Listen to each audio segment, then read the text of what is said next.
They used to call me The Rock. I never liked it, not really. It sounded flattering, sure, strong, stable, dependable, but under it all, it was just another word for stuck. Immovable. Something you lean on without ever asking if it wants to be leaned on. I was the eldest, Marin, and in my family, that meant default caretaker. My brother Chris was the sensitive one. That's how my mom put it, usually right after he'd blown another paycheck or ghosted another girlfriend. He had this way of making chaos look charming, always some big idea, some crisis, some new start. People forgave him before he even asked. Dad was distant unless you needed something practical. Lawn mowers, taxes, oil changes. He showed up for tasks, not talk. And Mom, well, Mom was always somewhere between martyr and manipulator. She had this talent for looking helpless when it suited her and righteous when it didn't. Me? I booked her doctor appointments, made spreadsheets for Chris's rehab schedules. I co-signed loans. I drove 4 hours once just to sit through a dental surgery with Dad because he didn't trust the nurses. At holidays, I cooked everything. At emergencies, I was already in the car. They called me strong, but what they meant was convenient. I didn't realize how deep it went until I turned 35 and looked around at a life entirely shaped by someone else's emergencies. My apartment lease had my name on it, but my weekends belonged to theirs. My phone battery died every day, not from friends, but from pharmacy calls and family group texts that were more like dispatch centers. I remember one Thanksgiving, Chris didn't show. Again, Mom acted worried, but not surprised. Dad barely looked up from his plate. He's just going through things, she said, as if that justified everything. You're lucky you're not like him. I wasn't sure it felt like luck. More like being on permanent call. When I suggested therapy for any of us, really, Mom bristled. We don't air dirty laundry. Chris laughed and said, you just love fixing people, don't you? It wasn't fixing. It was surviving. The irony is, I never resented it at the time. I thought this was just love. Being there. Holding the family together. Being reliable. Being good. I didn't know I was being hollowed out in the process. But the first real crack? That started the night Mom had a stroke. It was late. I just settled in with wine and an episode of some mindless show when my phone rang. Dad panicked. He called 911 already, but he needed me to come explain everything to the doctors. I drove 90 minutes in silence, hands clenched at 10 and 2, trying to prepare myself for whatever this new role would require. I walked into the ER and took over. Medication lists, symptom logs, next of kin forms. It was automatic. I knew the drill. The nurses smiled gratefully. Dad sat in the corner looking overwhelmed. And Mom, she looked small. For once. That night, I didn't sleep. Not because of worry, but because somewhere inside me, something shifted. I wasn't scared. I was tired. Mom came home 2 days later, quiet and half-lucid, her speech slurred and right side weak. The doctors were hopeful with rehab, but it would take time. A lot of it. And naturally, I became the plan. Chris was in between jobs again. Dad insisted he couldn't manage Mom's medications without screwing them up. So I used half my PTO to move in temporarily. I set alarms for meds, researched physical therapists, even rearranged the furniture so she could get around without falling. I labeled every drawer. I did the shopping. I cooked meals in bulk, each one marked with heating instructions and sodium counts.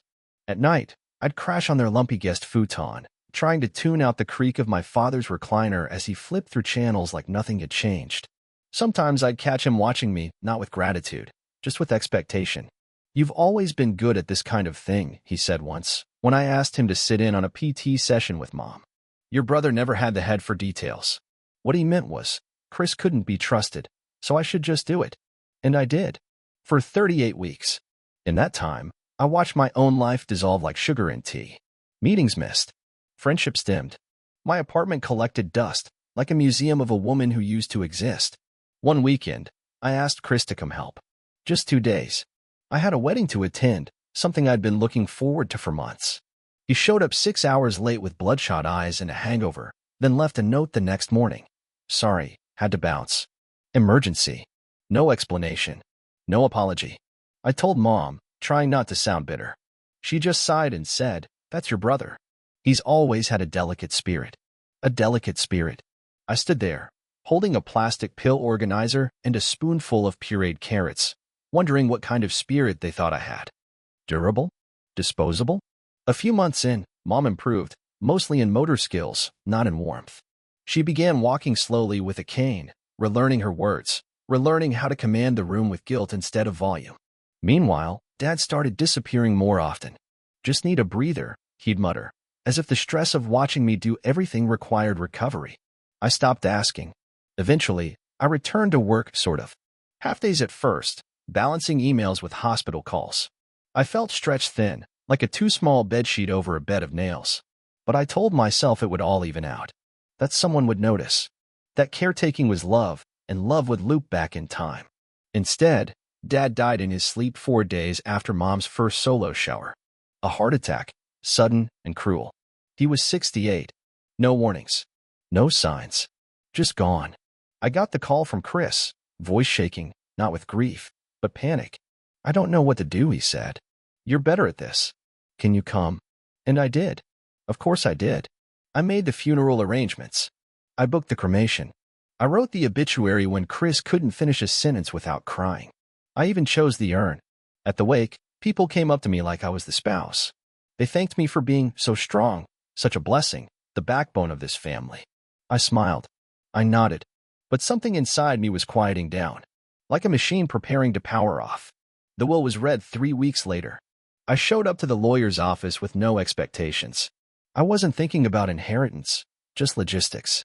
Someone had to manage the paperwork, settle debts, handle the house. I assumed I'd be the one doing it. Not because I was entitled, but because that's how it had always been. Chris walked in late, sunglasses on indoors, smelling faintly like weed and regret. Mom followed behind him, a step slower, her cane tapping the tile floor with every move. She nodded at me, no smile. Just that familiar, thin-lipped acknowledgement. The kind that said, "You're here. Good. Handle this." The lawyer cleared his throat and started reading. It took less than 10 minutes. Dad had left everything, the house, the savings, the car, even a modest stock account I didn't know existed, to Chris. All of it. I didn't blink. I didn't speak. Just sat there, the words floating in my ears like they belonged to someone else's story. Chris let out a breath that was half laugh, half shock. "Are you serious?" he said, grinning. "All of it." The lawyer nodded, matter of fact. I turned to Mom. She didn't look at me. Instead, she said to the room, "Chris needs it more. He's fragile." I stared at her, willing her to explain, to justify, to walk it back. She didn't. Just that same distant tone, as if explaining why she fed the better cut of meat to the weaker dog. Like fairness didn't apply when feelings were involved. I stood up, smoothed my skirt, walked to the door, then turned back. "Then let him handle fragile things," I said quietly. And I walked out. No one followed me. The next few days, I waited for the anger to hit, for the breakdown, the rage, the spiral. It didn't come. What came was stillness. And then clarity. I remembered every favor, every sacrifice. Every time I'd been called to clean up someone else's mess. Every late-night drive. Every copay. Every missed vacation. Every birthday I spent in a hospital. Every hug I gave that was met with silence or deflection. And I realized something brutal. They never loved me more because of what I did. They just needed me more. And now, maybe they didn't. Chris called 2 days later. Voicemail. "Hey, Mom said you'd still help with the estate stuff. You're better at paperwork, and I don't even know where to start with taxes. Can you call me back? Please." I didn't return the call. The next day, he texted, "You always handle this stuff. Don't leave me hanging." I didn't reply. That weekend, I opened my laptop, created a spreadsheet, titled it, Invoice, Caretaking plus Emotional Labor. I broke it down by task, time, and market value. 38 weeks of caretaking, 1,140 logged hours, 56 cents per mile for travel, meals prepared, 266, overnights, 44, appointments managed, 57, wages lost, $8,760, miscellaneous, supplies, meds, and gas, itemized. Total, $63,944.75. I attached the file to an email. Subject line, "For your records." No message. Just the math. I expected a reaction. Some furious reply, a dramatic phone call, maybe even Mom's passive-aggressive guilt trip typed out in all lowercase. But the first response came from Chris. One sentence. "Is this a joke?" I didn't answer. A day later. Seriously? After everything? You're gonna nickel and dime your own family. Still, I said nothing. Then came Mom's email. The subject line was concern. The body read, Marin, this isn't like you. Please don't make this about money. We're all grieving. Chris is overwhelmed. He's doing the best he can. I know you're hurt, but two wrongs don't make a right. No apology. No ownership. Just a gentle scolding, like I'd forgotten my place. I stared at the screen for a long time. Then I clicked, Mark is unread, and shut my laptop. A week passed. Then another. Silence. Until one Saturday afternoon, there was a knock at my door. I knew before I opened it. Mom stood on my front porch in a pale sweater and loose slacks, cane in hand, her eyes already glossy. She looked smaller than I remembered, but maybe that was just the weight of seeing her without obligation. I stepped outside and pulled the door nearly shut behind me. She gave a soft smile, the kind that used to melt me as a kid. But I didn't feel soft now. I felt clear. Marin, she began, voice shaking. I didn't come to fight. I miss you. This family is broken right now, and you. We're always the glue. I interrupted. Yeah, I know. But glue gets used up. She looked startled. Wounded, even. I never meant to hurt you, she said. That's the problem, I replied. None of you ever meant anything.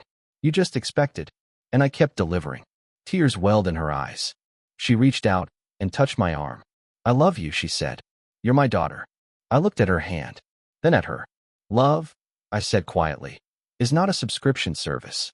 You don't get to pause it for years and expect full access when it's convenient.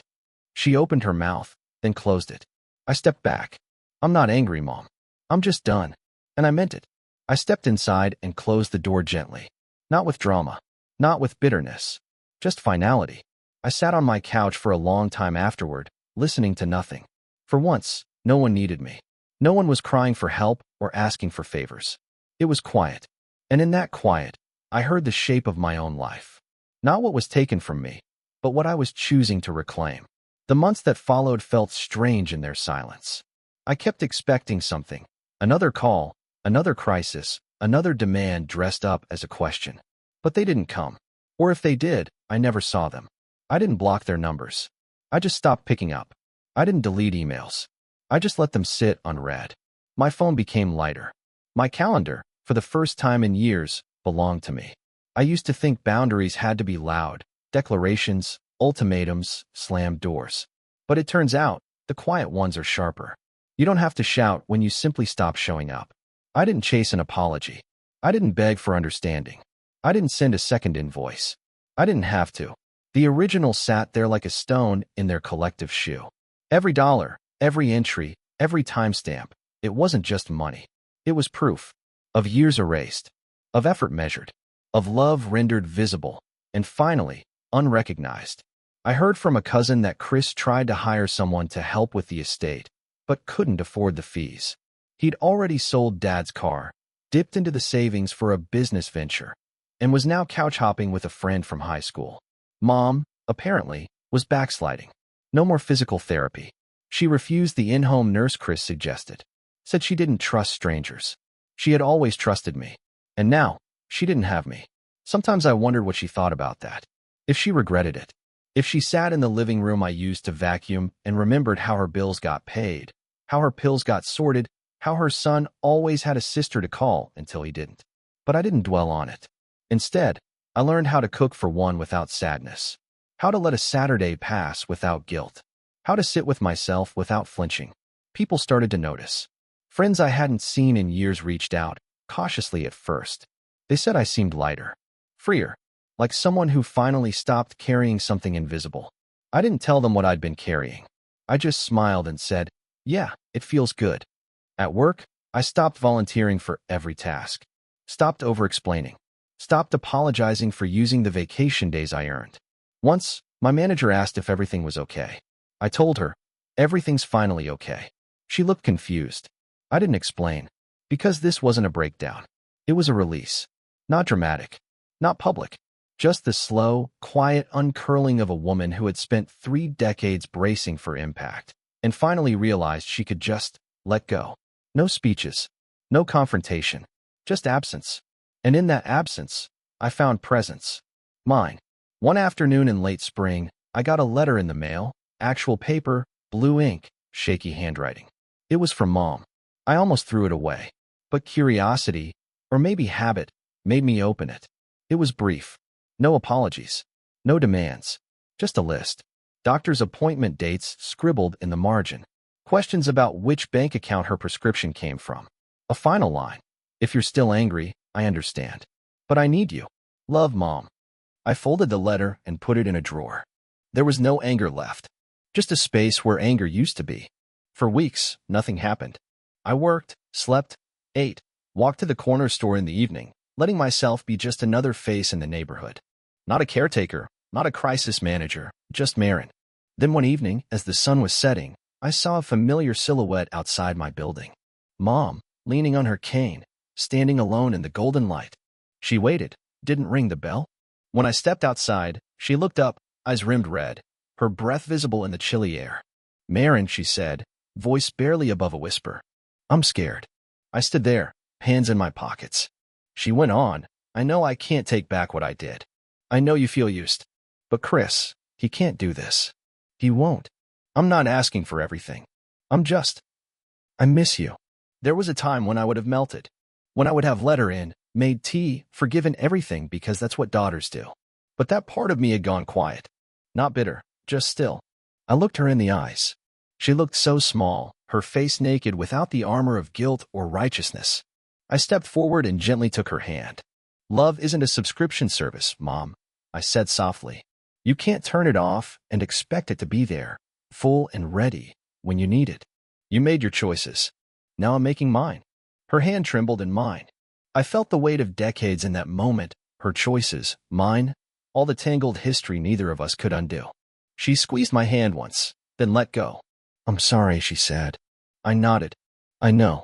She turned, slowly, and walked away. I watched until she disappeared around the corner. Then I went inside, locked the door, and for the first time in years, felt only relief. Not because I'd won. Not because she'd finally understood. But because I had finally chosen myself. And it was enough. Summer drifted in quietly. I moved to a smaller place 2 towns over, somewhere no one knew my family's last name or what I'd carried.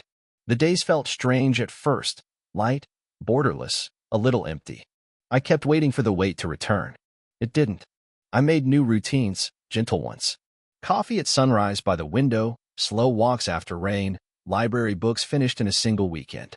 My phone was silent, but the quiet was no longer loneliness. It was space. I learned that you can mourn people who are still alive, and that sometimes the version you miss never really existed. I miss the idea of a family that saw me, not just what I could do for them. I miss being a daughter in more than name. But the ache softened. I let myself grieve, and then I let the grief pass through me. Sometimes I'd see a mother and daughter shopping together or a brother and sister laughing in the park, and for a second it stung. But the pain felt clean, just a reminder that I wanted something real, not something that only took. I never sent another message to Chris or Mom. I never chased a thank you, or repayment, or even closure. I started introducing myself as just Marin. When people asked about my family, I told them I grew up nearby but moved for work. That was enough. A neighbor once told me, "You seem steady, like you know exactly who you are." I almost laughed at the irony, but I just smiled. It took a while, I said. I stopped waiting for the old life to return, or for some apology to finally come.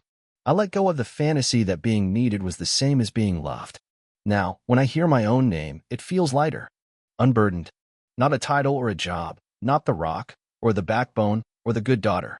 Just Marin. And that is enough. I don't need closure. I am the closure.